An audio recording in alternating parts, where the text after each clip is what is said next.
Meus amigos, que a paz de Jesus permaneça em nossos corações.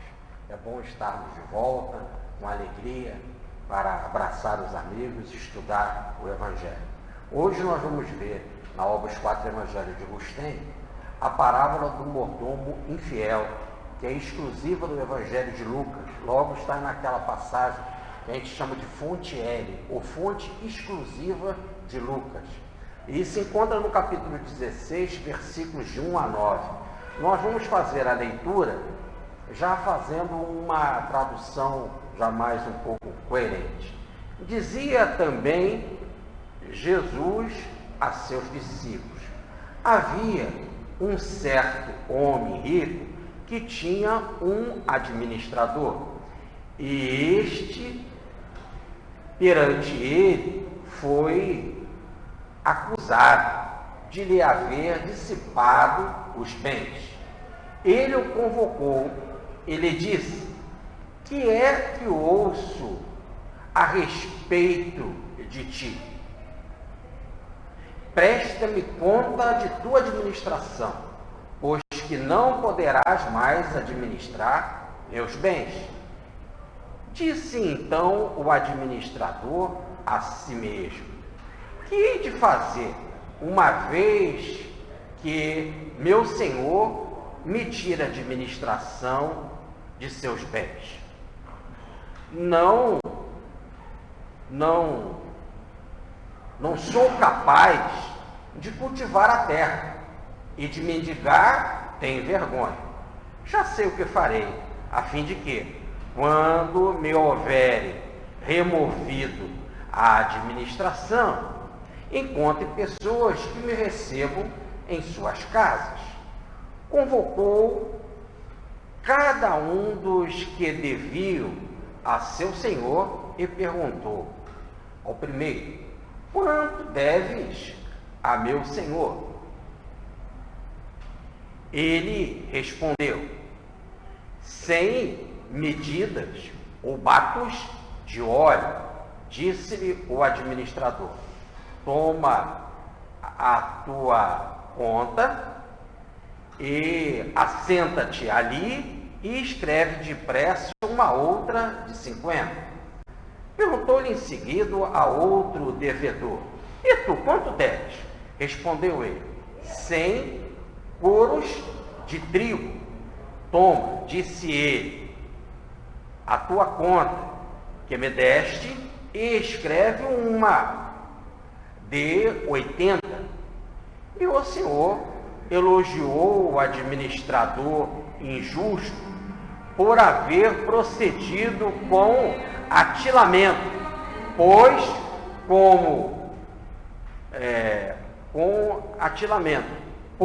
os filhos desta era são mais atilados no gerir seus negócios do que os filhos da luz.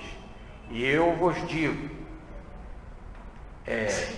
empregai ou fazei das riquezas de iniquidade uma forma de granjear amigos, ou granjeai amigos ricos da riqueza vã, a fim de que, quando lhe vier a faltar recursos, eles vos recebam nas casas ou nos tabernáculos do século ou do éon. Vamos lá. Essa é uma das passagens mais interessantes e ao mesmo tempo esquisitas do Evangelho, né? Ainda mais nessa época agora que nós estamos aí de mensalão, de petrolão, de lava-jato. E essa é a passagem da corrupção, né? Que já está numa parábola de Jesus e que mostra que o negócio é antigo, muito antigo. E no caso, é o caso dessa parábola, né? Que olha, repare o nome, a parábola do mordomo infiel. A palavra no original para mordomo no grego é economo, ou melhor, do economista infiel. O economista é de administrador da casa, né? Administrar a casa. Então, quer dizer, ele administrava todos os recursos do seu senhor, do proprietário daquela grande mansão, daquele grande estabelecimento, ele administrava tudo. Os funcionários, a venda dos produtos, do que era produzido lá naquelas terras, que no caso aqui no exemplo, porque tinham muitos outros devedores, né? Aqui no caso no exemplo era oliva, óleo e trigo. Né? Então ele administrava tudo e cuidava de todos os negócios, cuidava da contabilidade geral e tinha de prestar contas do Senhor. O que diz então a passagem? Que o Senhor, aqui a tradução coloca como amo, né? O seu Senhor recebeu uma acusação contra ele. E essa acusação era pesada, no sentido de que, sendo verdadeira a acusação, ele não poderia mais administrar o rebanho dele, porque era uma coisa muito grave. É interessante que no original essa palavra acusação, quer dizer, o Senhor recebeu uma acusação, aí no caso é um verbo, né? Ele foi acusado, né? E o verbo no original é diabolo. Diabalo é o verbo que tem então todas as mesmas colocações, ou a mesma ideia da palavra diabo, no sentido do acusador, do opositor, do contrário. Olha bem, eu sempre falei isso para vocês, que a palavra diabo quer dizer divisor, opositor, contrário, no caso acusador. No sentido de acusador, já no livro de Daniel, no capítulo 3, versículo 8 a 9, no livro dos Macabeus, capítulo 3, versículo 11, já está lá colocado o diabo como acusador. Né? Aliás, existe um livro na Bíblia, que é o livro de Jó, em que o diabo vai acusar Jó a Deus. Quando Deus diz que Jó era fiel a ele, Jó é fiel. Jó é muito rico, tem uma bela saúde e tem uma família maravilhosa, filhos maravilhosos, esposa maravilhosa, terras que produzem. Por isso que ele é fiel a você. Eu quero ver se tirar tudo, se Jó vai ser fiel a você.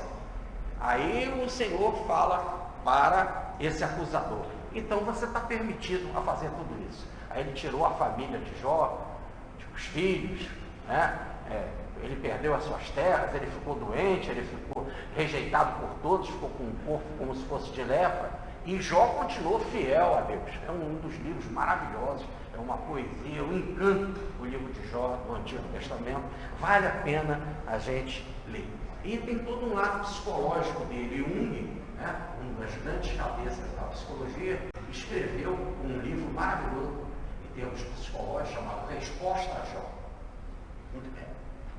Então, repare que aqui a própria palavra é essa, de acusador, um opositor. Quer dizer, recebeu uma fofoca, uma informação pesada contra você, quer dizer, em oposição a você. E como é uma coisa muito grave, você não vai poder ficar para cuidar dos meus bens. Sendo assim, preste as suas contas.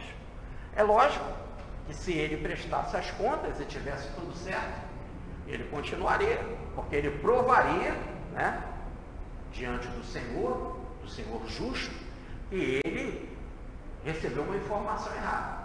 Bastava ele apresentar as contas certas. Mas ele estava tão consciente de que a informação que o Senhor recebeu era verdadeira, ou melhor, que ele era injusto, que ele era infiel, ou melhor, que ele era corrupto, que ele não questiona o Senhor. Né? E o que ele faz? Ele tenta, já saber que vai ser demitido, que vai ser removido da administração, da economia daquele patrimônio. Ele já sabendo disso, ele tenta arrumar um jeito de, ao perder o emprego, ao perder a oportunidade, continuar bem socialmente. E o bem socialmente naquela época é ser recebido na casa de pessoas importantes, né? Ir lá, ir sem festa, continuar tendo amigos, continuar tendo relação. Porque quando você perde a relação social, fica muito difícil de sustentar. Uma pessoa que não tem relação social, é difícil para arrumar emprego. Ainda mais quando sai com o nome sujo, que era o caso dele. Então ele precisava ter uma relação social que desse para ele condição dele continuar tendo aquela qualidade de vida que ele via como corrupto, né? Recebendo e vivendo com mais dignidade do que o próprio salário dele daria para ele. Né? Ele queria continuar tendo influência social. Então ele começa a pensar: o que eu vou fazer? Espera aí, se eu for demitido, eu vou ficar sem condição. Cavar a terra, não sou capaz. Não sou capaz não quer dizer que ele não conhece o cultivo da terra. Ele conhece, mas não sou capaz porque é duro. Ele não gosta de trabalho duro, pesado, ele gosta de viver da mordomia. Ele gostava de viver dos bens, principalmente que ele conseguia com falcatruas, com a injustiça. Então, cavar a terra, quer dizer, trabalhar, pagar 1 denário por dia, como nós já vimos, né? Em outras passagens, e trabalhar de sol a sol, das 6 da manhã às 6 da tarde, não era o caso com o corrupto. O corrupto não gosta de trabalhar pesado. Bom, e tem uma outra coisa em consideração.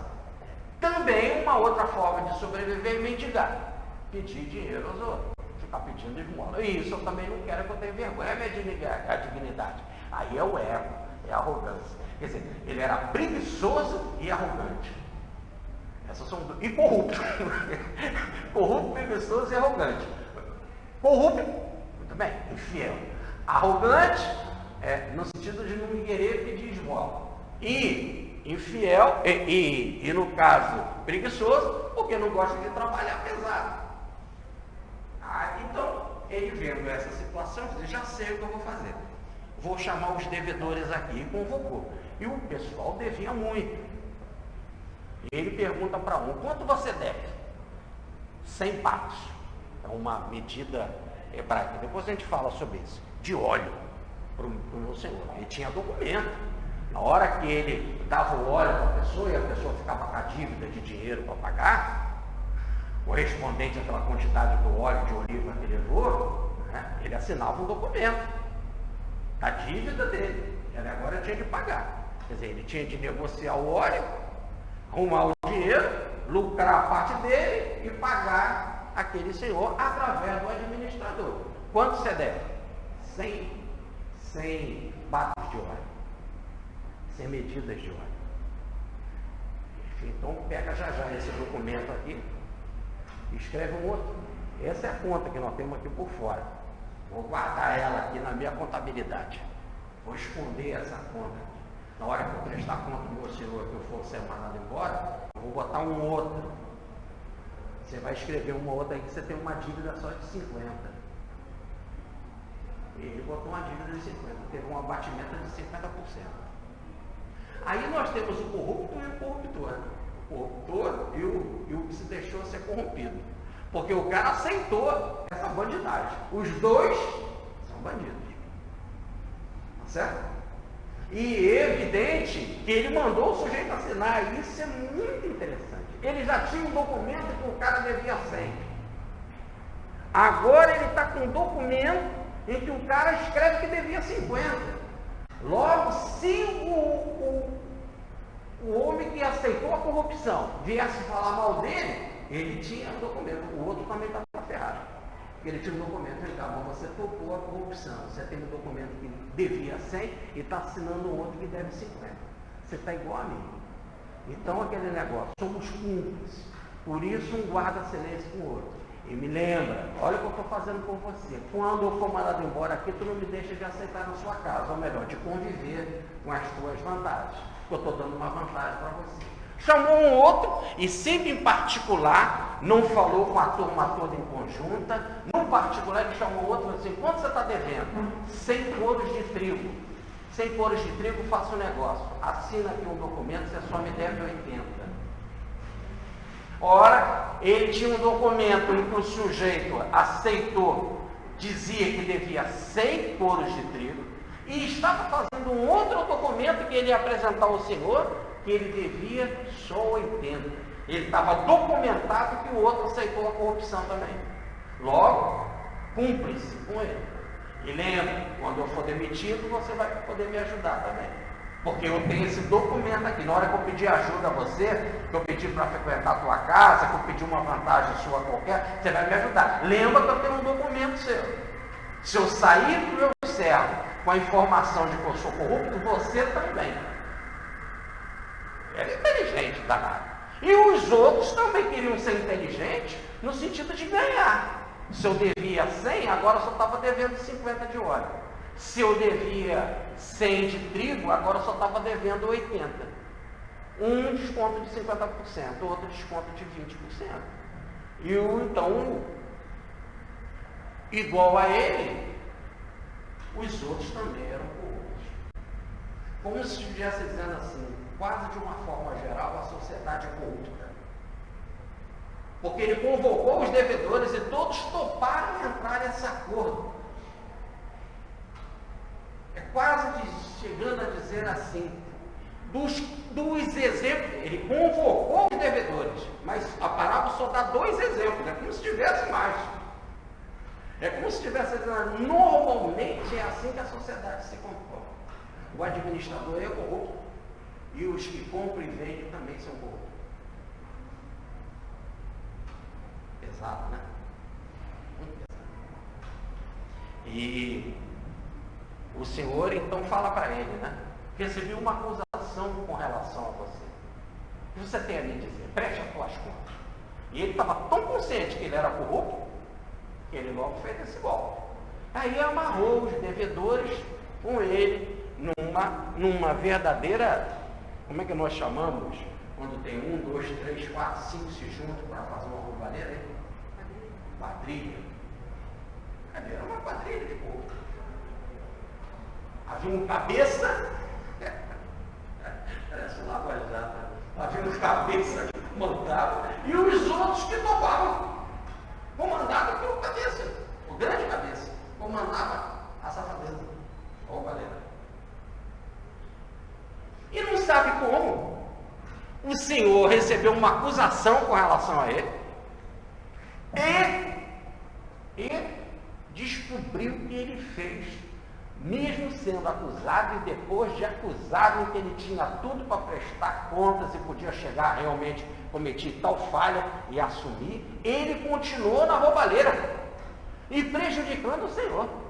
Se ele antes já era corrupto, ele continuou corrupto depois da informação que o Senhor tinha. Ora, nós estamos vendo isso pessoalmente hoje em dia.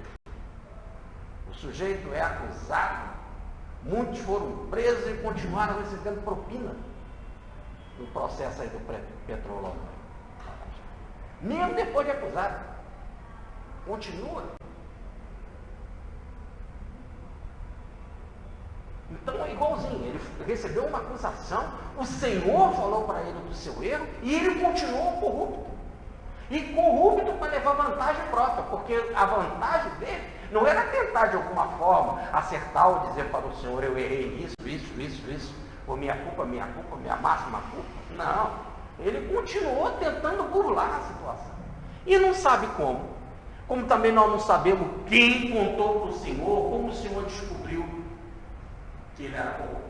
Também não se sabe como o Senhor descobriu que ele continuou corrupto. O Senhor tinha lá as suas informações, tinha lá o seu conhecimento, o Senhor tinha lá a sua capacidade de descobrir, primeiro que ele era corrupto, e depois da informação ele continuou corrupto. Aí o que acontece? O Senhor o chama e dá um veredito, né? E aí que é a parte mais estranha do Evangelho.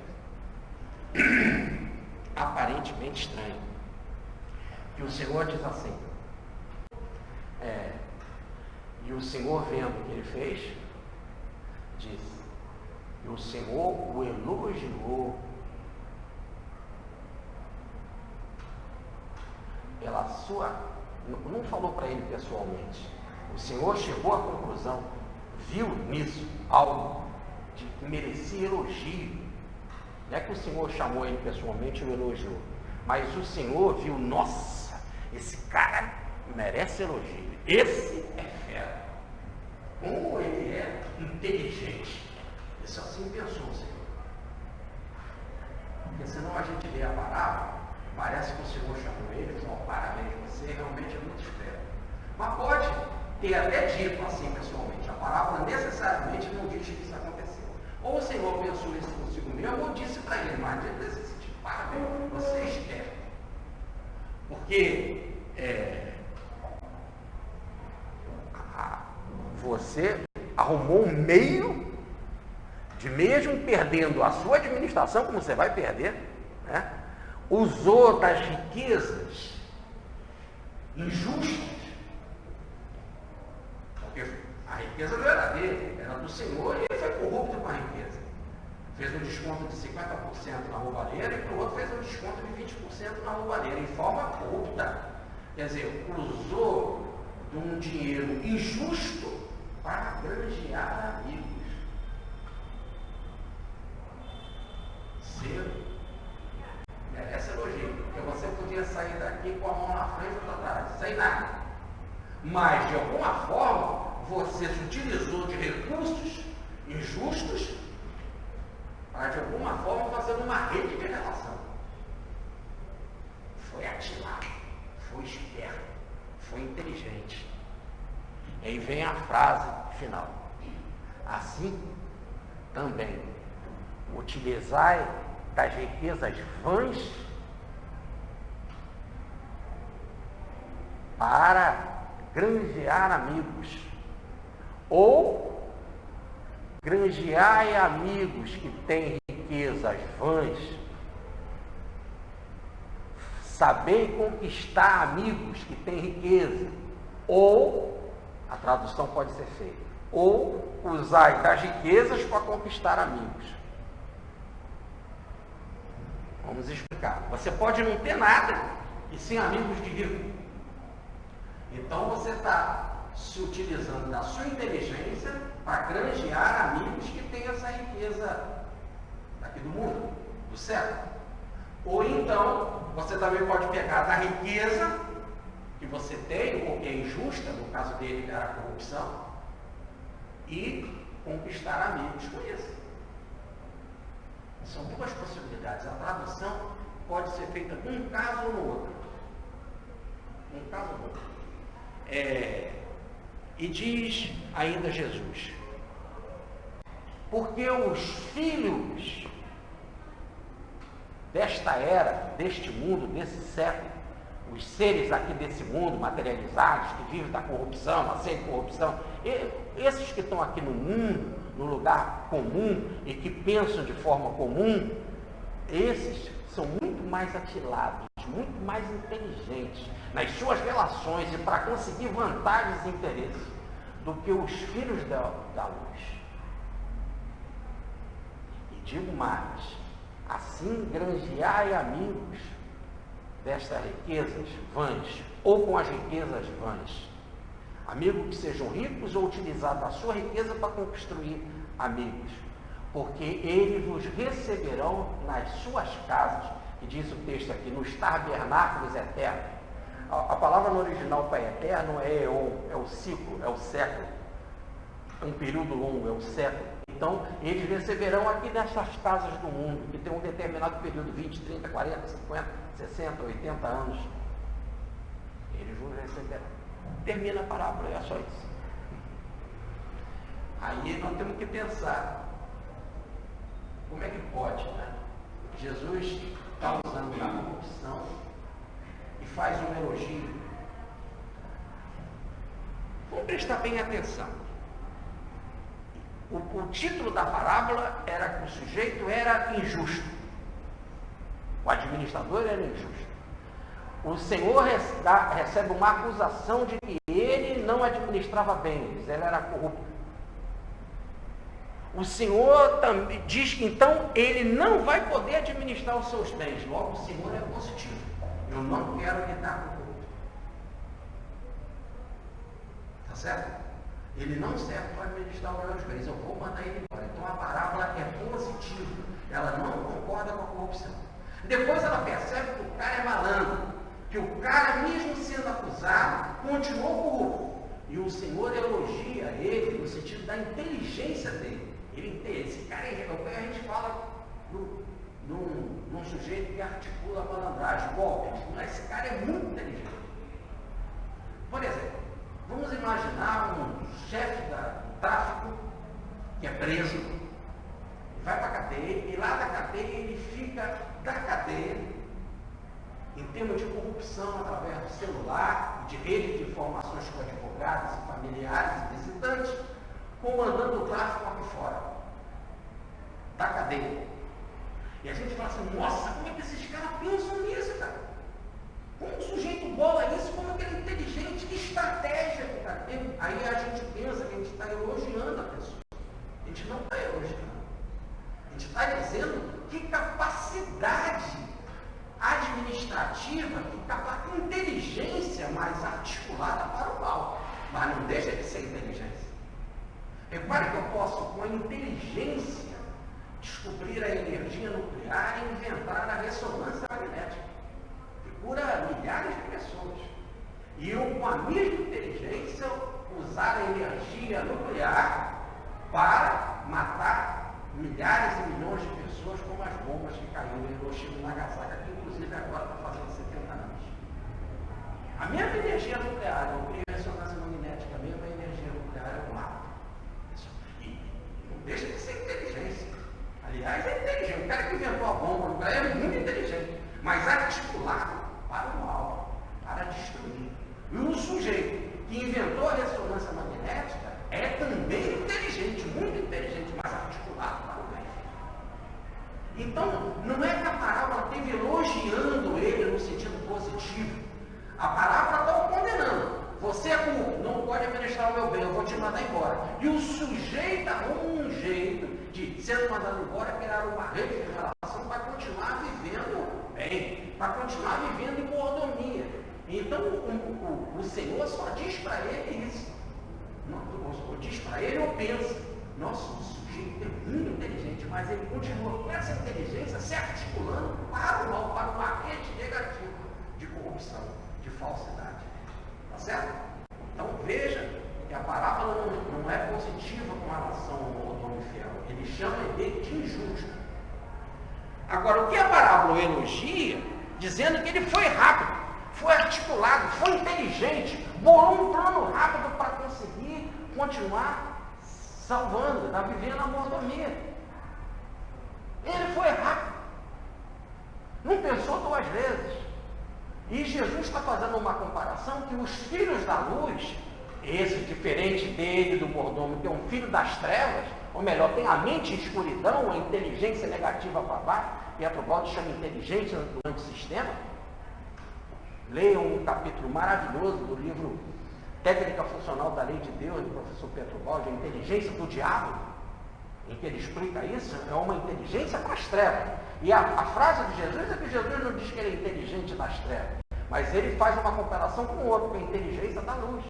Por que os filhos da luz, diferente dos filhos das trevas, por que os luminosos não são tão rápidos, tão articulados, tão inteligentes, para rapidamente fazer uma rede em benefício deles, mas para coisa positiva, coisa da luz, não para das trevas, entendeu?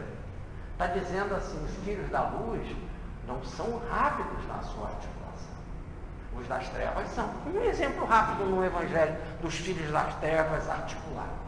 Havia lá um espírito que dominava o sujeito no cemitério, e arrebentava ele, machucava ele arrebentava as correntes, se sujava, tacava pedra, vivia nas cavaleiras. Era o caso lá no cemitério dos Gadarenos, como nos fala o Evangelho. Ele vivia. E Jesus se aproximou. Quando Jesus se aproximou, ele disse,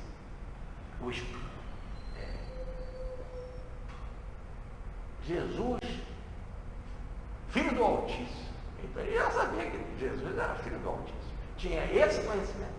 Ele era inteligente e reconhecia que Jesus era filho do Altíssimo. E que como filho do Altíssimo não ia querer uma maldade, como ele fazia com aquele homem que ficava fazendo ele sofrer ali no cemitério, vivendo preso, em corrente, arrebentava a corrente, se machucava, feria. Então o espírito que dominava ele percebeu isso. Jesus que é o filho do Altíssimo. Por que me atormentas? Sua presença me tormenta. Porque você vai me tirar, só com a tua presença, essa situação de ficar prejudicando essa pessoa. Eu gosto de fazer isso. Quer dizer, ele tinha prazer de viver nas trevas, tinha prazer de viver prejudicando os outros, tinha prazer de viver espoliando. Tem gente que tem prazer de viver destruindo os outros. E não é estranho quando a gente vê tanta gente torcendo em luta de boxe ou em outros tipos de batalha. Né? O sujeito paga caro, ainda vai lá torcer. E ele torce e vive, é quando ele levanta e bate palma, quando o outro bate muito. Principalmente quando dá nocaute. Engraçado que a gente vê isso também nas mocinhas vibrando, né? Engraçado ver uma mocinha de 15, 16, 17, uma mulher bonita, toda elegante, toda perfumada, toda maquiada, vibrando em luta, né? Mas, deixando isso de lado, né? Tem gente que gosta de ver o outro arrebentado. Então, com a presença de Jesus, ele notou: Jesus, filho do Altíssimo, ou melhor, filho da luz, não é admitir uma perseguição a ninguém, o mal. Então, tu é um tormento para mim, sai fora. Me deixa em paz, deixa eu fazer o que eu quero. A presença de Jesus era um tormento para ele, porque ele ia perder a oportunidade de fazer a maldade. Mas ele viu que não tinha jeito. Jesus então pergunta: qual é o teu nome? Ele: chama-me Legião, porque somos muitos. Quer dizer, no fundo eram vários espíritos do mal que estavam ali ordenando aquela obsessão, aquela perseguição. O plano espiritual, no livro Ação e Reação de André Luiz, tem até uma explicação que existe escola no plano espiritual para ensinar a fazer o mal. Com professores maldosos, evidentemente, né? Com diretores de escola extremamente maus. E que é assim que, como eles estão cansados de fazer o mal, sai um grupo, vai lá aprofundar, descansar, fazer o mal e aprofundar em maldade, o outro grupo fica. Depois daquele grupo sai, entra o outro mais preparado, descansado e mais instruído em maldade para prejudicar mais ainda. As escolas dos vingadores, está lá no livro Ação e Reação, depois vocês dão uma olhada lá no livro de André. Mas aí Jesus perguntou: como é o teu nome? Me chama de Legião, somos muitos. E como ele viu que ia sair, Jesus saia desse fundo. Então, Senhor, olha como é que eles são rápidos e articulados, nos mandam para aqueles corpos. Já que a gente não pode prejudicar esse sujeito, a gente pelo menos quer continuar na imundícia. Nos permite dominar aqueles corpos ali e ficar dominando os processos de licantropia, né? A semelhança da licantropia, ficar vivendo no meio daqueles corpos, já que Jesus ia reduzir a ação deles. E Jesus permitiu, aparentemente, que as pessoas ficaram: Jesus permitiu.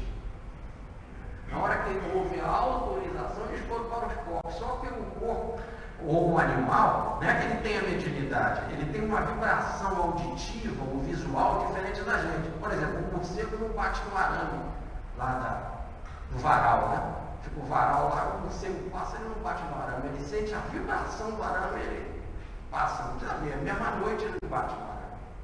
Então ele percebe pela vibração, ele tem uma percepção diferente da gente, como o cachorro tem um olfato diferente da gente. É esse, como outros animais. É lógico que quando ele se aproximou do corpo, dos corpos, os corpos têm uma percepção, ou auditivo, ou visual, ou cheiro, seja lá o que for, vendo aqueles espíritos se aproximarem. Os corpos correram, desceram ladeira abaixo, se atiraram no ar e correram.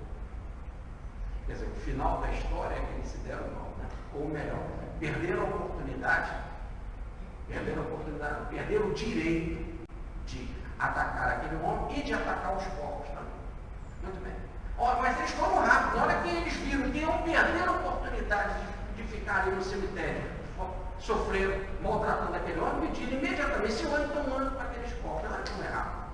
É isso que Jesus está dizendo. Por que os filhos da luz não são tão assim atilados, inteligentes, para bolar uma estratégia para o bem? As coisas de bem. No fundo é só isso a palavra. Não tem nada. Agora, evidentemente, tem pessoas, no caso desse homem, que essa condição dele de preguiça e de vaidade, ele não quer mendigar, ele não quer cavar a terra de sol a sol, de 6 da manhã e 6 da tarde, e isso é um caso normal aqui no mundo. As pessoas não querem. De preferência, as pessoas querem emprego e não trabalham. Não é isso? A pessoa está procurando emprego e não trabalha. As pessoas estão procurando os direitos e não os deveres. E isso é uma coisa normal. É tão normal que eu peguei uma frase só de um escritor antigo, um grego, chamado Aristófanes, está no seu livro Pássaros, no item 1431, que ele diz assim, é a frase: diz-me, jovem, costumas fornecer informações contra o estrangeiro, quer dizer, você costuma entregar aos outros? Ser delator? É um costume seu? E ele replica, sim, por que haveria de sofrer se não sou capaz ou não sei cavar a terra? Olha, é a mesma frase lá de Jesus. Esse daqui, ele era corrupto. E o que ele fazia? Dava informação, entregava aos outros. E se fosse o caso, ele inventava. Né? O mentiroso, o delator, o X9, não é isso? Ah, no né? Dedo duro. Então, ele tinha essa tendência. Dize-me, jovem, costume, é teu costume ser dedo duro? Sim. Por que eu vou sofrer cavando a terra? Eu entrego os outros e ganho uma vantagem. Né? Da polícia, ou de alguém, etc. Servindo de testemunha falsa. Se há um processo com alguém, precisa de testemunha. Vou lá servir de testemunha falsa dando um negócio. Então, olha, gente, essa passagem de Jesus aqui, ele está falando dessa naturalidade do mundo. E está dizendo que o cara foi muito inteligente, porque ele foi descoberto, ele foi pego na corrupção. E na hora que ele foi pego na corrupção, ele falou, como é que eu vou fazer para deixar de ter vantagem? Já sei como é que é o comportamento das pessoas. As pessoas são como eu sou, eu também corrupta. Eu vou amarrar elas. Eu tenho um documento, enquanto elas devem, eu vou fazer um outro documento. Assina aí. Você deve quando? Ah, eu anotei aqui. 100 batos de óleo. Cada bato, uma medida hebraica, valia 40. Então 40 vezes 100 dá 4.000 litros de óleo, era a dívida dele. Ele só vai pagar 50%. Ó. Escreve aí metade. Logo, dividido por 2, você que tinha uma dívida de 4.000 litros de óleo só está devendo 2. Mas assina o documento também. Agora eu tenho 2 documentos aqui. Um real, tu deve 4.000, um outro que tu aceitou corrupção também, igual a mim, de 2.000. É uma rede. E você aí? E ele chama individualmente para o homem e diz assim, pô, agora você está dando vantagem de 50, ou está dando vantagem de 80. Por isso que ele falava individualmente com cada um. Ele era articulado, ele era inteligente. Então ele falou para o outro, e você? Quanto você deve? Ah, eu devo 100 coros. Couro também é uma medida hebraica que vale 400 litros. Então ele devia 100 coros de trigo. Logo, se ela vale 400, 100 vezes 400 dá 40.000 litros. Escreve aí que você só deve 80% disso. Ou melhor, 32.000 litros correspondente de trigo. Assina um documento também. Agora eu tenho os dois. A dívida real de 40.000 litros de trigo e a dívida falsa, corrupta, que você assinou de 32. Formamos uma rede, uma quadrilha. E quando eu for mandando embora aqui, tu me ajuda ali, tu me ajuda aqui, tu me bota para trabalhar lá, depois nós vamos arrumar outra corrupção aqui. Né? Tu arruma corrupção em tudo que é lugar. Por isso que a gente vê, nessa hora que está tudo sendo levantado de corrupção, não tem quase que um órgão, um departamento, um estado, um governador, um senador, não sei o que não esteja na corrupção. Um empreiteiro, todo mundo na corrupção. E a gente também no nosso imposto de renda. A gente também na nossa vida. Aí você conta no detalhe, aquele não, aquele não, aquele não, aí são 2, 3, 4, 5. Normalmente, a humanidade é corrupta.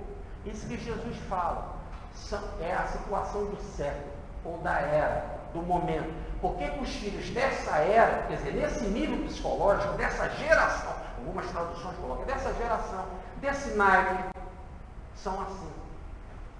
E a gente é rápido e inteligente. Como a gente está inteligente quando tem que pagar alguma coisa, quando tem que dividir? Ah, como é que eu vou fazer? Como é que eu vou fazer para baixar o juro? Como é que eu vou fazer para adiar tal situação? Fazer isso? A gente é rápido. Nas riquezas daqui do mundo, van.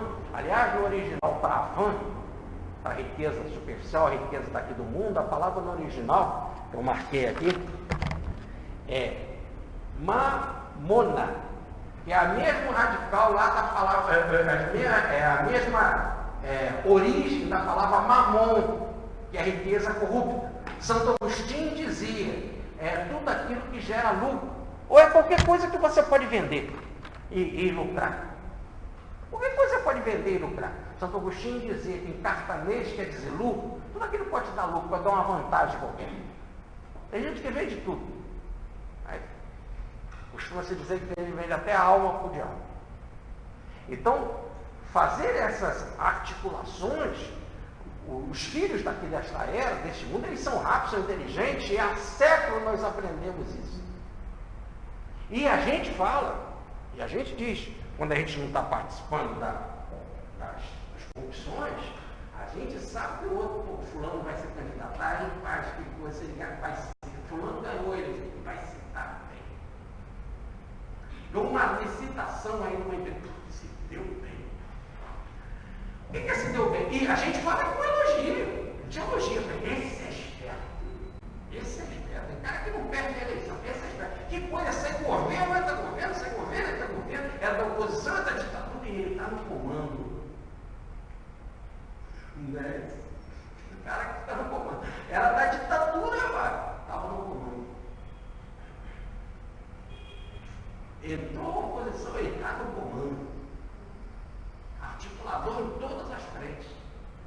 Então, quando você vê assim, e a gente costuma dizer assim, nossa, esse é esperto, esse aí ninguém pega, esse aí ninguém pega. Então, é nesse sentido que a parábola elogia. Ela não elogia no sentido de aprovar a atitude dele. O que a parábola manda fazer, o que os filhos da luz não se articulam, não para ser corrupto, porque senão ele deixaria de ser filho da luz. E repare que o filho da luz não pode agir assim, porque se ele agir assim, diz lá a passagem desse Senhor que é previdente, esse Senhor que é do bem na parábola. Presta as tuas contas, porque eu vou te mandar embora. Com essa postura você não vai poder trabalhar no meu negócio. É lógico, então, que quem tem postura de corrupção não pode trabalhar no negócio de Jesus. Você não pode ser corrupto e fazer corrupção divulgando a mensagem de Jesus, fazendo coisas do bem. Não pode. Porque você vai transformar a instituição com aparência de luz em instituição trevosa. Então, por exemplo, quando uma igreja vive para criar mordomia para os seus líderes espirituais, ou você usa da mediunidade para ganhar dinheiro e se enriquecer, né? E aí passa mais do que dar as informações corretas, até burlar e dar informações falsas, inventar uma monte de coisa para ganhar dinheiro, vide a igreja vendendo indulgência, e eu só estou aqui condenando e falando nesse sentido, porque é um fato histórico, né, que a gente estuda na escola, né, e que foi o motivo da reforma, quando Lutero viu todas aquelas indulgências que o padre vendia, a igreja vendia qualquer coisa, né, vendia até terreno no céu para arrumar dinheiro. E tinha lá a desculpa para fazer o Vaticano. Mas todos eles viviam muito bem e muito ricos. O que fez em 1518, Lutero se apresentar em Heidelberg, que nós tivemos a oportunidade de visitar agora, e apresentar o seu discurso, a Igreja da Cruz contra a Igreja da Glória. Um ano depois da fundação da Reforma, que a fundação da Reforma é 1517, que foi baseada nas indulgências. E quando ele coloca preso na igreja as 95 teses ou oposições de coisas erradas que existem. Então, em 1518, ele vai fazer um discurso na cidade de Heidelberg, uma defesa, né, em que ele vai falar da Igreja da Cruz contra a Igreja da Glória, a Igreja da Cruz da humildade, da simplicidade, da dor, né, de carregar o seu problema e o problema dos outros, ajudar o outro no seu sofrimento, etc., diferente da Igreja da Glória. A glória aí no sentido que é viver no luxo, no fausto, na riqueza, nas pedras preciosas, nos mármores, nas obras de arte, etc., nas riquezas. E aí, por causa dessas riquezas, vende coisas em nome de Cristo. Vende o perdão, vende as missas, vende os batizados, etc. É uma coisa no espiritismo. Vender a mediunidade, vender, explorar no livro, explorar em falsidades, etc. Ou muitas vezes a venda é da imagem. Tem sujeito que não ganha dinheiro, mas quer vender poder. No fundo, ele quer vender poder. Então, aí nós vemos tantas instituições, assim, instituição tem um presidente, 30 vice-presidentes, a pessoa que é vice-presidente, que é título. Tem centro espírita que eu vou falar e tem mais gente na mesa do que no auditório. Porque ele já é representante do centro tal, representante do centro tal. O sujeito é vaidoso, que lá compor a mesa, você acha? Aí ele diz Jesus, quando você for convidado e entrar em algum lugar, senta em último lugar. A pessoa não quer sentar na frente, quer aparecer. Então também tem a ver na imagem, tem a ver no ego, né? Do poder. Logo, não, as pessoas querem se beneficiar dessas coisas. Né? Na psicologia freudiana, então quer usar o poder para o sexo, quer usar das suas vantagens, das suas articulações para o sexo. Ou na psicologia de Adler, quer usar também o seu poder psíquico para o poder.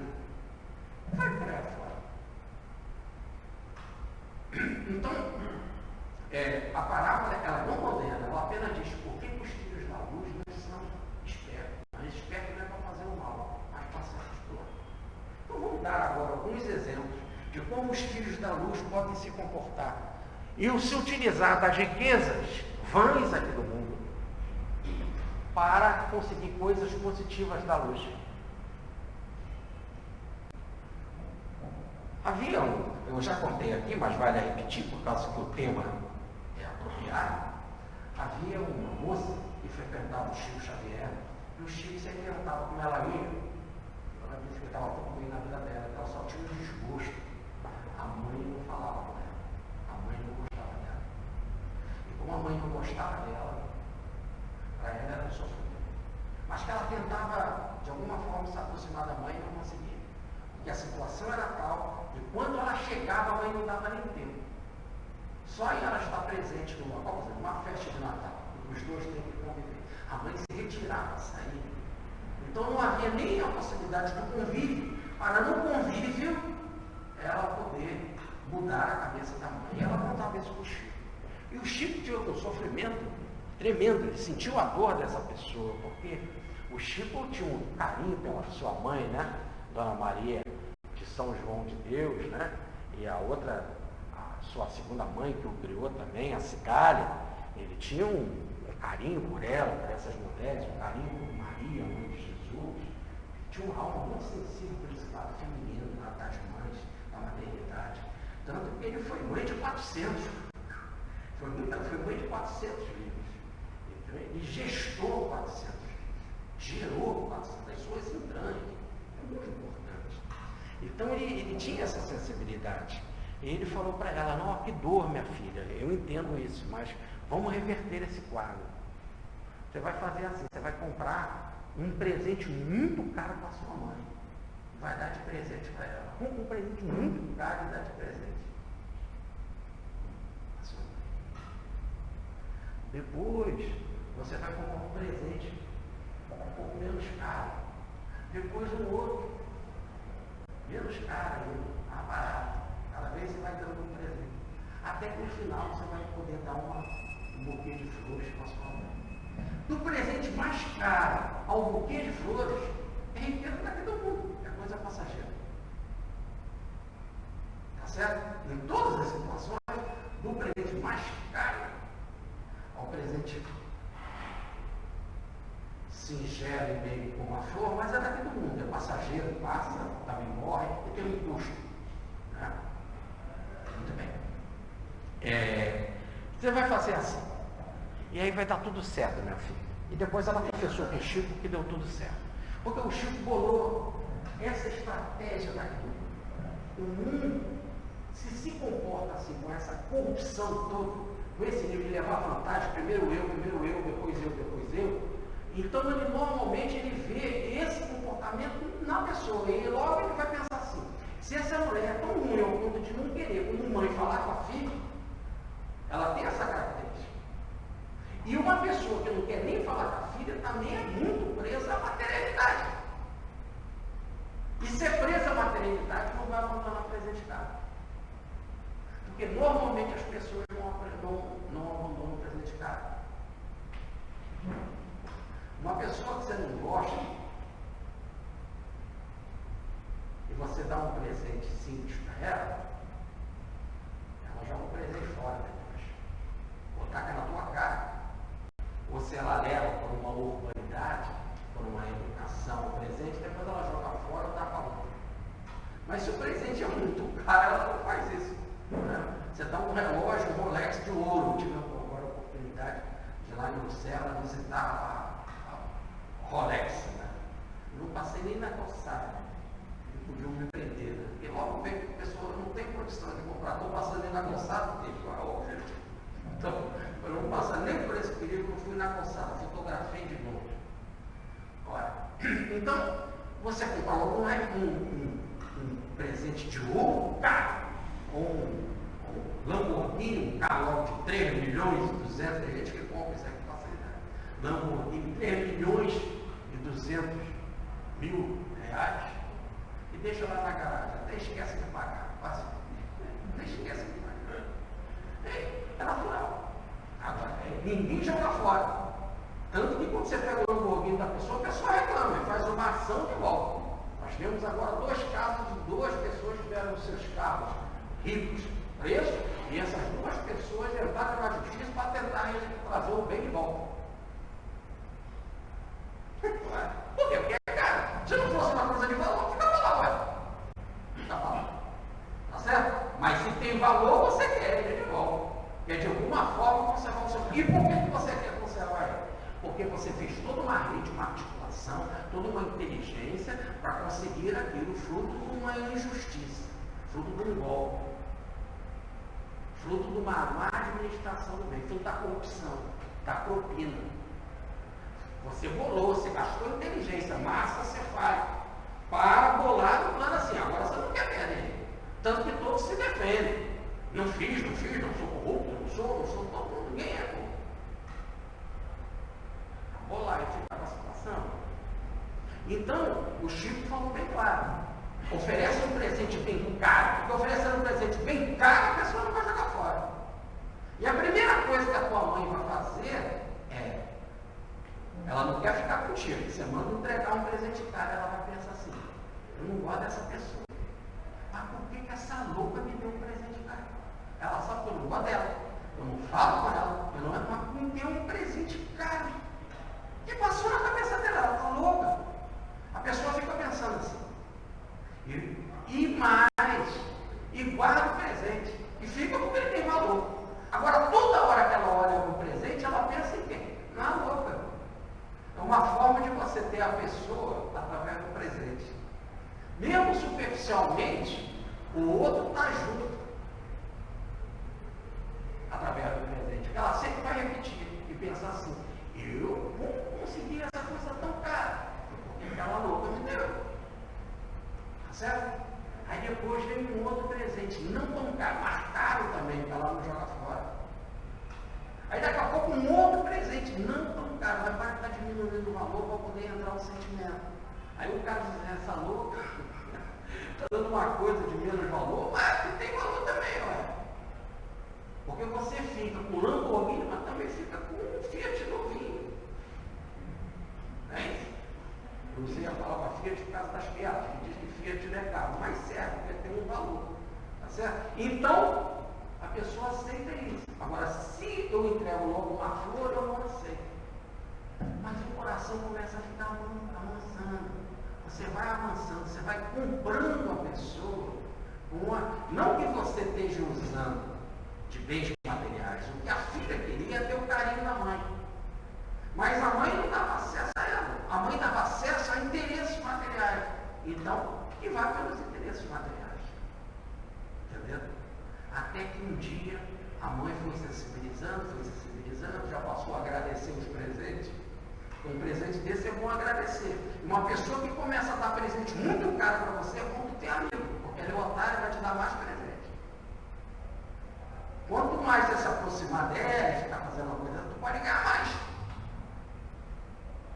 É o cercar o otário. Aliás, é como faz o traficante. Ele te oferece a droga no início de graça.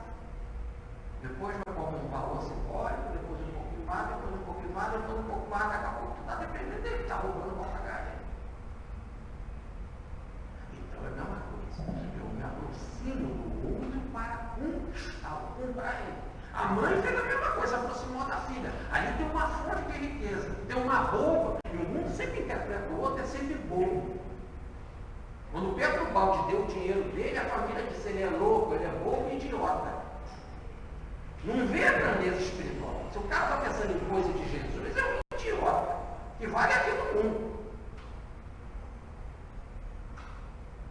Então, a psicologia é muito palpável. O Chico Xavier foi dessa psicologia. Use a riqueza da iniquidade daquele mundo para conquistar a tua mãe. E quantas amizades são resolvidas por causa da riqueza da iniquidade? Um exemplo? Herodes não falava com Pilatos, Pilatos não falava com Herodes. E quando Pilatos estava julgando Jesus, ele viu que Herodes estava presente na cidade, porque era a festa de Jerusalém, mandou Jesus para Pilatos, ver se Herodes, Pilatos mandou Jesus para Herodes, para ver se Herodes achasse algum defeito nele ou condenasse. E aí Herodes mandou Jesus de volta, que Jesus ficou em silêncio, na hora do interrogatório, devolveu para Pilatos, porque Herodes também não tinha nem capacidade de condenar. Aliás, a força que condenava ali era Pilatos. Logo, era a presença de Roma. E ele estava sobre a entrega de Roma. Mas o que Pilatos fez? Uma oportunidade. Já que Jesus era da Galileia e Herodes era rei da Galileia, a gente ter uma relação. Então aí Jesus era uma mercadoria que estava sendo usada para a gente ter uma relação de amizade. É lógico que era uma amizade positiva, de luz, não, de interesse da vida do mundo. Seria mais fácil para Pilatos dirigir sendo amigo de Herodes. E então Herodes se sentiu lisonjeado, vaidoso, né? Poxa, olha o Pilatos, que é a autoridade do império, está mandando Jesus para eu julgar. Poxa, é igual quando você convida uma pessoa para uma festa, um casamento, um aniversário, né? Então tem gente aqui no mundo que fica louco para arrumar um convite. Fica louco para arrumar um convite, então vai ver uma festa dos corruptos. Quantos querem ir nessa festa? Não é isso? Teve uma louca da Barra que gastou não sei quantos milhões para fazer o aniversário do seu cachorro. Seu cachorro, não, cachorro, e quantos queriam ir nessa festa comer a comida do cachorro? Não é isso? Então você se sente, quando um cara importante vai e te convida, diz, olha, estou sendo valorizado, fulano, tão importante, olha, é lá de cima, das alturas, lembrou de mim. E aí você quer ir nessas festas, ficar de quê? Só para comer bem? Você quer ir nessas festas só para poder usar uma roupa diferente? Tem gente até que não tem nem a roupa, até aluga. Vai com cheiro de naftalina nessas festas, para quê? Para arrumar rede de relação, porque nessas festas estão o quê? Os picaretas igual a você. Aí você vai conversar com um, vai conversar com o outro, vai arrumar uma viúva, uma mulher, um amigo, não sei o quê, fazer uma corrupção, algum te convidar para trabalhar na empresa dele e você fazer uma corrupção lá. É rede. É rede. Quanto maior a tua rede, mais você vai ser um inteligente. E o cara chega lá, tem toda uma malandragem, sabe se comportar, descobre, pesquisa quem vai na festa, pesquisa que na relação de quem é que vai na festa, quem é que cada um vai fazer cada um se comporta, que empresa que a pessoa trabalha, vê as fotos da pessoa, pesquisa antes sobre ela para fazer a pergunta certa, para falar a coisa certa, para falar coisas que ela conhece também, para dizer que você é bem relacionado. Aí Jesus está perguntando, por que os filhos da luz não são assim tão ativados? Já que a tua mãe só quer saber de coisa assim, tão densa, tão material das coisas aqui do mundo, conquista a sua mãe. Mas começa conquistando pela coisa que você gosta. Não vai conquistar. Minha mãe aqui vem um beijo meu. Até chegar a condição que a filha chegou, a minha mãe me abraçou e me deu um beijo. Teve de gastar por dinheiro. Mas o que significa esse dinheiro com o beijo que a mãe deu? Para a filha tudo. Para aqui no mundo, nada, mas é lento esse processo. Conquistar o outro. Então você pode usar. Agora, nesse caso, a filha tinha condição de comprar um presente muito caro e dar para a mãe. Depois um presente um pouco menos caro e dar para a mãe. Mas normalmente um seguidor do Evangelho não tem dinheiro. Não é isso? Como poderia, por exemplo, Paulo de Tarso conquistar amigos com as riquezas da iniquidade? Não tinha nada. Por exemplo, quando ele estava preso, ele dizia, eu, Paulo, eu velho, eu preso. Ele era Paulo, era um nada. A palavra Paulo quer dizer pequeno. Estava preso, não tinha nada, ia morrer, estava condenado à morte. Então como conquistar os outros? Não é isso? Por exemplo, o Chico Xavier, que não ganhou nada de livro, ou nada. Era escriturado, pouco a riqueza da iniquidade e ajudar os outros. Não tinha condição. Tanto que a moça falou para o Chico: Chico, doutor Bezerra me deu receita, mas eu não tenho como comprar o remédio. E o Chico disse: nem eu tenho para te ajudar. Aí ela picou a receita, tomou 30 vezes, bebeu a receita e ficou curado. Mas isso é uma outra história. Mas o Chico, eu não tenho. Quer dizer, então tem um caso, e normalmente o seguidor do Evangelho não tem riqueza para ajudar os outros. Como conquistar, então, se não tem riqueza? Porque no caso dessa filha, ela tinha condição de comprar um presente muito caro e conquistar a mãe. Como não tem? Como é que fica essa frase? Por isso, a possibilidade de duas interpretações. Primeiro, fazei amigos com a riqueza da iniquidade, conquistai amigos com a riqueza aqui do mundo. Exemplo, a filha conquistou a mãe, dando para ela presente até chegar na flor, até chegar no beijo. Isso é uma estratégia. Agora, e quando você não tem? Aí a outra possibilidade da tradução que eu disse aqui para vocês é: conquistai amigos que têm riqueza da iniquidade. É ele que tem, não você. Também é interessante, quando você conquista amigos que são ricos e ele passa a gostar de você, você também pode não ter nada, ser um servidor do Evangelho e ter amigos ricos daqui do mundo. E o Chico Xavier estava assim de amigo rico. Quantos foram dar coisas para o Chico? E o Chico não queria. E aí isso aí é testemunho, é o caso do relógio. A pessoa chegou: Chico, esse relógio eu não quero, fica para você, Chico, deixou, foi embora. Pronto. Então tinha muitas pessoas que tinham condições. Aí apareceu uma outra lá, que ela tinha que tomar um remédio. Chico, mas como que eu vou tomar esse remédio? Eu não tenho que controlar isso, eu não tenho dinheiro para ver as horas que eu não tenho relógio. Já tem esse aqui para você, o relógio. Então, aí nesse caso tem as duas possibilidades.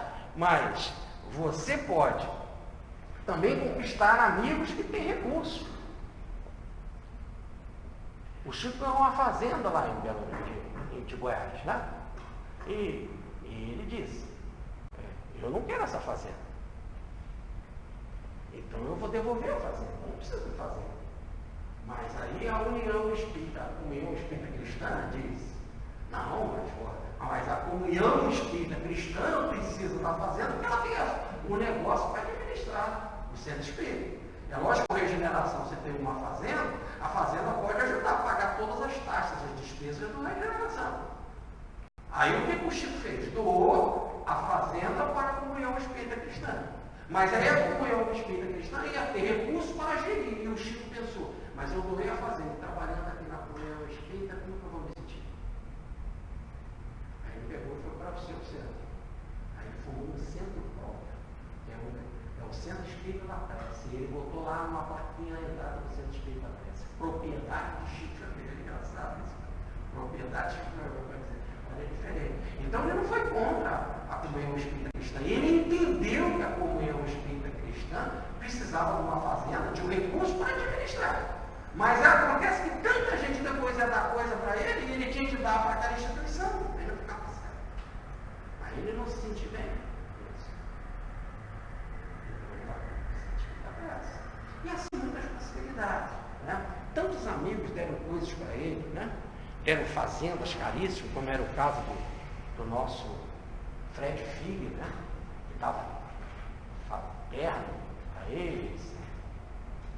Mas era muito rico, né? Ele que distribuiu as vitrolas, né? Aqui no Brasil, os fonógrafos e os discos, né? Também aqui no Brasil. Mas há um caso que eu queria ainda falar, e isso é muito importante, que é o caso de Paulo. Paulo não tinha nada, mas tinha uma rede de amizade de pessoas importantes que eram amigas dele.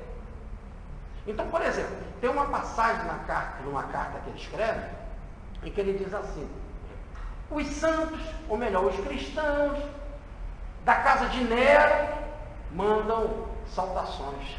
Engraçado. Então ele tinha amizade de pessoas que eram cristãs, que viviam no palácio de Nero. Lá na corte, olha que coisa. Eram amigos dele. E teve uma hora que ele foi para a Espanha, ele saiu da Itália, foi na Espanha, foi permitido ele ir à Espanha pregar. E quando ele vai, João Evangelista estava em Roma, jovem ainda, era preso. Foi preso. E João tinha ainda o Evangelho para escrever, o Atos dos Apóstolos, perdão, o Apocalipse, o Evangelho, tinha outro trabalho ainda a resolver. E Pedro articulou um grupo para chegar à Espanha e entrar em contato com Paulo para ele voltar. E Paulo volta por quê? Porque ele tinha uma rede de amigos no palácio. E ele utilizou dessa rede de amigos para libertar João. Olha que influência. Então nada impede, mas ele está usando no bem. E não quer dizer que outros são ricos, são do mal. O outro só tem riqueza. Essa riqueza não vale nada. É a riqueza está aqui no mundo. Mas aqui no mundo, você pode usar a riqueza por bem. Certo? Então, o Evangelho não manda você pegar a sua riqueza e jogar pela janela. Paulo tinha esses amigos ricos e sabia articular corretamente. É isso? Bom, quantas mensagens nós vemos dos jovens que morrem de acidente, seus pais são empresários, e eles incentivando o pai a dizer: pai, lembra dos que sofrem, lembra dos que têm fome, faz uma instituição, né? Aumenta a empresa. Então, aumentando a empresa vai gerar empregos. Essa é a maior caridade que pode fazer. Então, os jovens alertando para que a riqueza da iniquidade, essa riqueza daqui do mundo passageira, fosse multiplicada. Porque você pode distribuir sopa, você pode fazer instituições, você pode fazer um hospital, ou você pode aumentar a sua empresa e gerar empregos e ajudar os outros. Positivo. Mas também você pode interpretar de forma diferente. Por exemplo, de forma positiva, ser filho da luz. Voltemos para Paulo. Paulo, eu velho, eu cansado, eu prisioneiro. E quem estava com Paulo? Um escravo chamado Onésimo. E Onésimo estava com Paulo lá. Ouviu a lição e aprendeu o cristianismo. E ficou ali, seguindo Paulo, junto com Paulo. E Paulo foi conversar com ele, para saber qual era a vida dele. E ele disse: eu sou um escravo. Fugi. E agora estou aqui vivendo com você e com essas coisas do cristianismo. Mas Paulo falou: isso não é certo. Porque existe uma instituição aqui no mundo que é da escravidão. Naquela época existia essa instituição. O escravo era propriedade de alguém. Quando o sujeito perdia o escravo, ele perdia uma propriedade, ele tinha um prejuízo.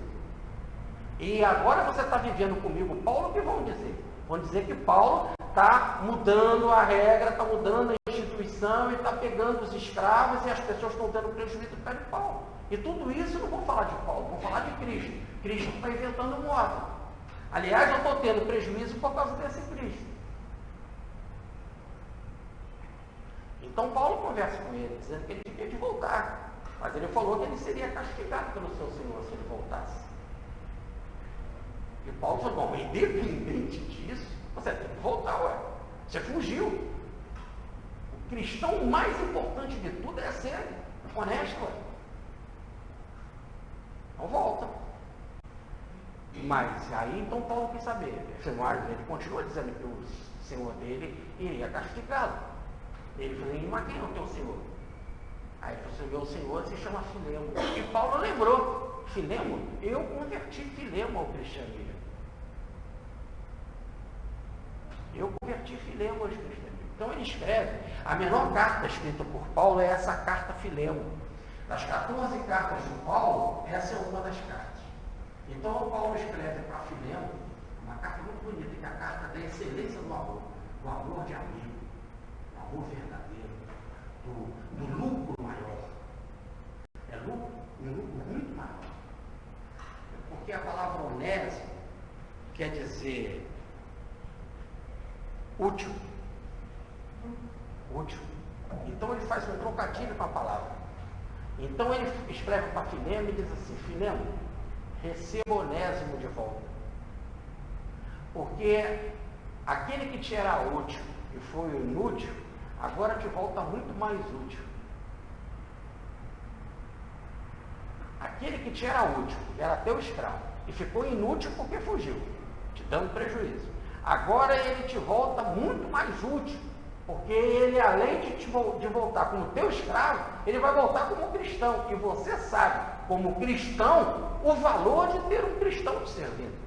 Porque ele não vai servir só por servir, ele vai servir por amor. Porque o cristão recebe a seguinte informação: amai ao próximo a si mesmo. E ele agora vai te servir te amando em Jesus. Então receba ele de volta. Mas mesmo assim, Paulo ainda conversa com ele. Mas ele te deu um prejuízo, financeiramente. Aqui nas coisas do mundo houve um prejuízo. Porque ele te servia, deixou de te servir, você teve lá um prejuízo. Mas você também não conhecia Jesus. Eu te apresentei Jesus. Aí é algo de valor. Isso não tem preço.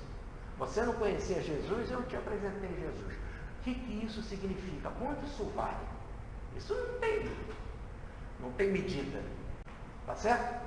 Então Paulo falou, receba ele. E se ele te prejudicou em alguma coisa, coloque na minha conta. Porque a conta de Paulo era um cheque especial sem limite. Concorda? Era um cartão de crédito sem limite. Porque eu te dei Cristo. E agora o que eu te dei é algo incomparável diante do prejuízo que o Onésimo te deu. E ainda estou te dando mais. Além de eu ter te dado Cristo, agora estou te dando teu escravo de volta e escravo cristão. E ele agora é mais do que escravo, é teu irmão. Porque é irmão em Cristo. Quanto você vai ganhar, não só por ter conhecido Cristo, mas por ter alguém que vai te servir e servir com o amor do Cristo. Não tem valor. Então Paulo, que não tinha nada, eu preso, eu velho, eu cansado, não tinha nenhuma riqueza. Mas ele falava de um outro tipo de riqueza que comparava com a riqueza daqui do mundo, que é o prejuízo de um escravo fugido, que tinha um determinado valor aqui no mundo, uma determinada multa. E ele então comparava esta multa, essa coisa vã, com algo incomparável que é conhecer Cristo.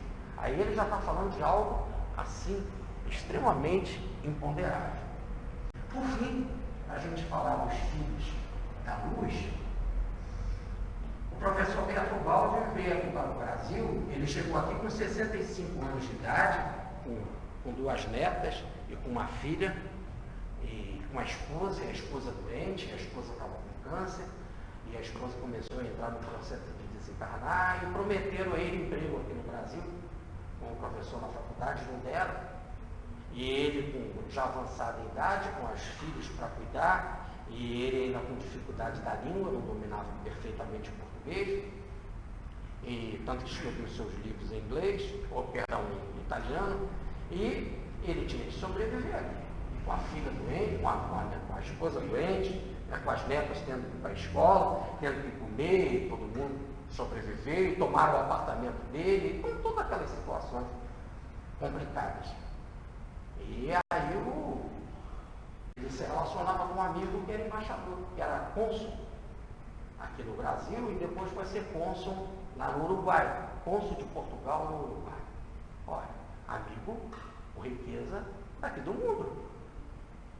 Amigo com riqueza daqui do mundo. Ele tinha esse amigo. E o amigo ajudava no que podia, mas o amigo também tinha suas despesas. Porque o amigo tinha filhos, tinha mulheres, ele se separou algumas vezes. E tinha de ajudar, né? Também tinha os seus bens, né? As suas coisas para. Então ele ajudava no que podia.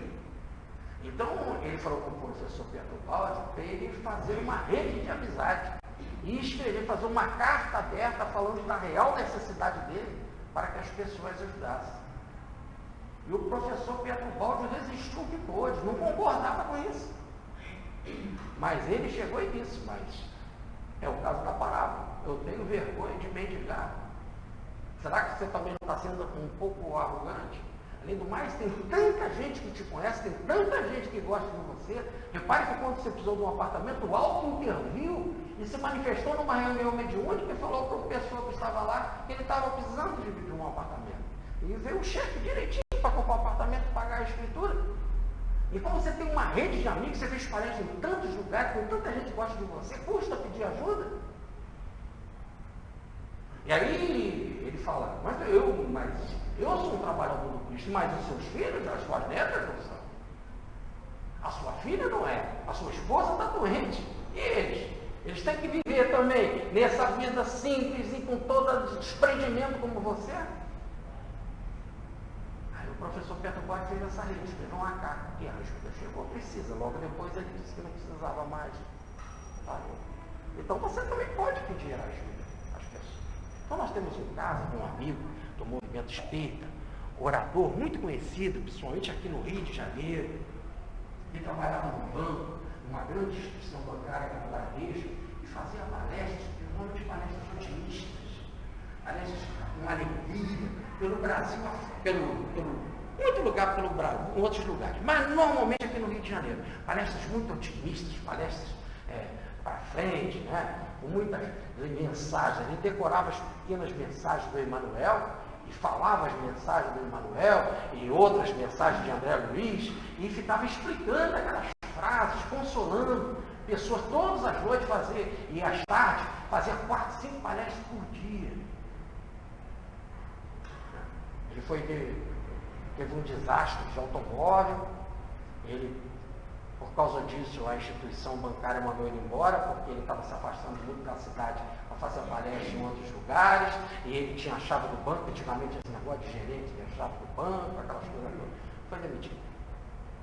E passou por muita dificuldade, lutou aí na vida para sobreviver, fez tudo o que podia, saía aí de centro em centro, rua em rua, por todos os lugares, vendeu muito livro, distribuiu muito livro, por isso ele tirava uma comissão, não livro dele, mas livro de outros autores, e foi sobrevivendo, mas a dificuldade era grande, ele tinha família, e ele fez uma rede de amizade, em que eu assisti isso, de presença, em que ele fez um documento pedindo para os amigos darem uma colaboração, uma baixa assinada, né?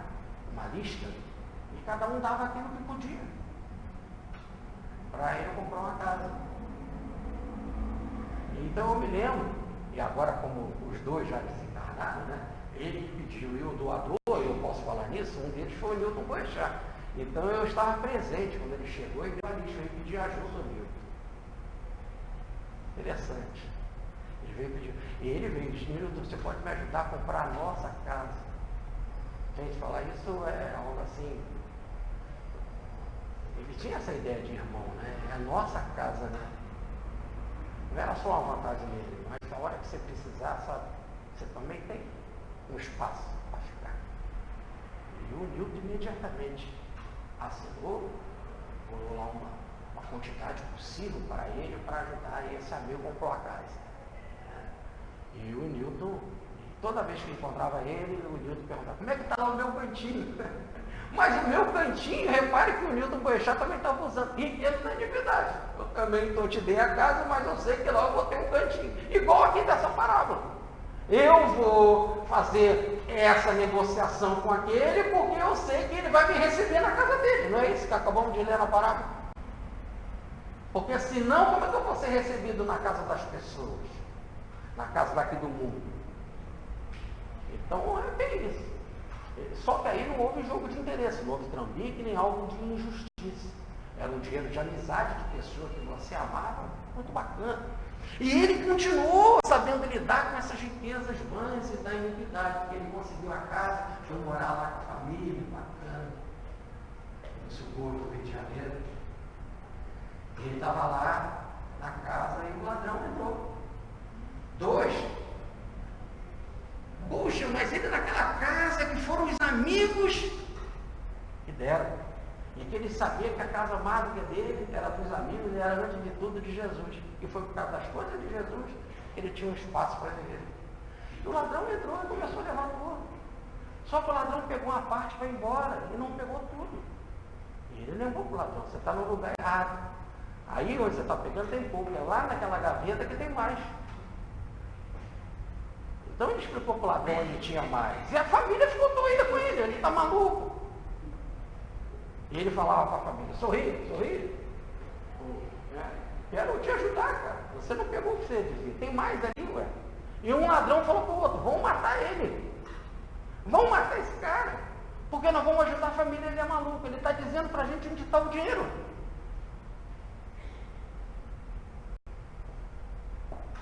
E o mataram, foram embora.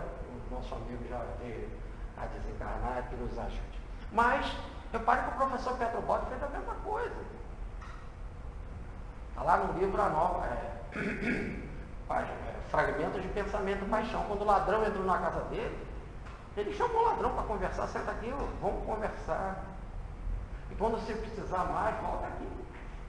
E aí eu até te ajudo a administrar o dinheiro que você está levando. E aqui tem mais, se você precisar, volte sempre. Vamos conversar, eu não vou contar nada para ninguém. Mas aí já é um outro nível. Então, todas as possibilidades, você pode granjar esses amigos. Até chegar naquela condição, eu já falei aqui centenas de vezes, mas por causa do tema encaixa perfeitamente, quando Madre Teresa de Calcutá estava cuidando dos aidéticos. Não é isso? E o repórter queria entrevistar ela. E aí ela disse que não tinha tempo, porque ela tinha muita coisa para fazer, não podia perder tempo ali com o repórter. Porque ela tinha muitos doentes para atender.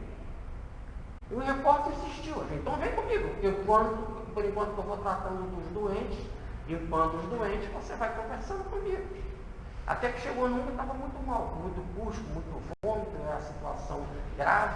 Antigamente não se tinha assistências diabéticas, né? Ela foi pioneira nisso, ninguém nem sabia o que era. E ela, então, ali tratando, o repórter falou assim, nossa, eu não faria isso que você está fazendo com esse caso desse doente, por dinheiro nenhum do mundo. Ela falou, nem eu. Quer dizer, agora você tem que entender que isso não é uma coisa de valor, eu não estou tratando deles daqui com um determinado valor. Isso aqui não vale nem 1.000, nem 2.000, nem 10.000, é algo que não tem valor, é coisa de Jesus. Eu não estou fazendo por dinheiro. Se você não aceita, eu também não. Eu faço por uma outra coisa que você não conhece, com o amor de Jesus. Isso é o Filho da Luz. Então ela diz, diz Jesus, por que o Filho da Luz não é assim tão atilado? Por exemplo, fazer o hospital paidético, cuidar dos necessitados. Então havia uma pessoa aqui, e aí fecha a palestra, que era da UZERJ, né, a antiga UZERJ, União das Sociedades Espíritas do Rio de Janeiro. Já desencarnou também. E o nome dele era Flávio Pereira. O Flávio Pereira, certa vez, perguntou ao Chico, para que perguntasse ao doutor Bezerra se não era perigoso, porque ele visitava aí as instituições aqui do Rio de Janeiro, onde tem uns leprosos. Isso não era grave, dele pegar a doença. E veio a resposta do doutor Bezerra, para ele se cuidar, mas que a atenção do amor valia mais do que ele se preocupar com isso. O amor é o antídoto. E se ele pegar a doença, é algo que pertence ao nível dele, ao karma dele, mas que não justificava ele deixar de servir a alguém. A grandeza do servir está acima de qualquer possibilidade de comparar em termos de risco. Então, é isso que diz a parábola. Então, Jesus só está fazendo uma comparação, dizendo que como os filhos daqui da terra, eles são articulados, se unem, formaram uma quadrilha para o mal. E rapidamente, os outros são de muita inteligência. Jesus está falando assim, por que a gente não cria também uma falange, uma quadrilha, uma rede do bem? Daí a palavra igreja, comunidade, comum. Por que a gente não cria uma rede do bem para ajudar, para transformar a humanidade? Muita paz.